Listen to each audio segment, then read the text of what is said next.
Un,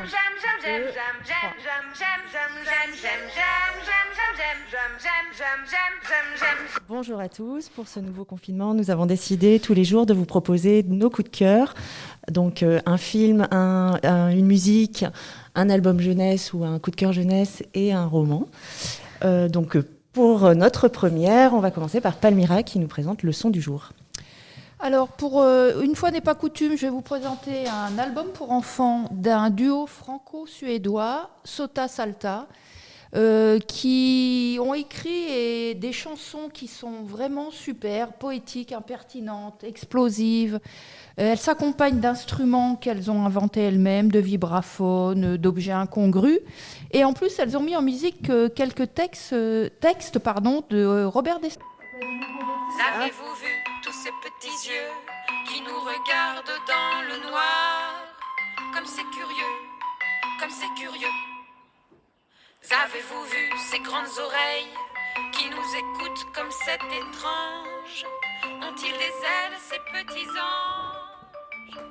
Voilà, c'était le son de Palmyra. Merci Palmyra. Ouh, ça décoiffe. Ça décoiffe.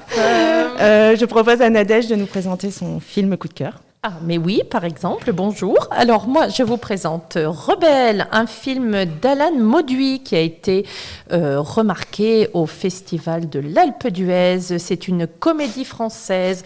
C'est l'histoire de 3 femmes que tout oppose et qui pourtant vont se retrouver réunies et impliquées dans une course-poursuite improbable mais haute en couleurs. C'est vraiment drôle. Les répliques fusent, elles sont cinglantes. Il y a du rythme, du début jusqu'à la fin, on ne s'ennuie pas. Donc Yolande Moreau, Cécile de France et Audrey Lamy pour le film Rebelle. Merci Nadège, effectivement c'est un très bon film. Excellent. C'est une vraie comédie. C'est une vraie comédie. Je ne vous parle pas des boîtes de thon. Alors Célia, c'est à toi, c'est l'album jeunesse. Alors, c'est pas vraiment un album jeunesse, c'est une bande dessinée. Alors, c'est une bande dessinée qui s'appelle Radium Girls de la BDiste Si. Et donc, ça raconte l'histoire, c'est une histoire vraie de femmes aux États-Unis en 1920 qui travaillent dans une usine de peinture au radium. Et elles utilisent la technique du lip dip paint, donc c'est-à-dire lisser le pinceau sur la bouche, tremper dans la peinture et peindre. Et donc, à cette époque, elles ne connaissent pas les ravages du radium. Et donc, au fur et à mesure, elles vont découvrir les effets secondaires. Voilà, les effets secondaires du radium. Et elles vont décider de se battre contre leur entreprise pour que leurs droits soient reconnus. Et voilà, c'est sans précédent aux États-Unis. Voilà. Super bébé, et en plus, petit bonus, la couverture est phosphorescente. Waouh, merci Célia. À lire dans le noir. C'est ça. Mais que la couverture. Si vous y arrivez, lisez dans le noir, chers adhérents. Voilà. Et donc, pour finir, moi, je voulais vous présenter De Pierre et d'Os de Bérengère Cornu, qui a eu le prix FNAC en 2019. Donc, c'est aux éditions du Tripode. Donc, c'est l'histoire d'une jeune femme inuite qui se retrouve séparée de sa famille.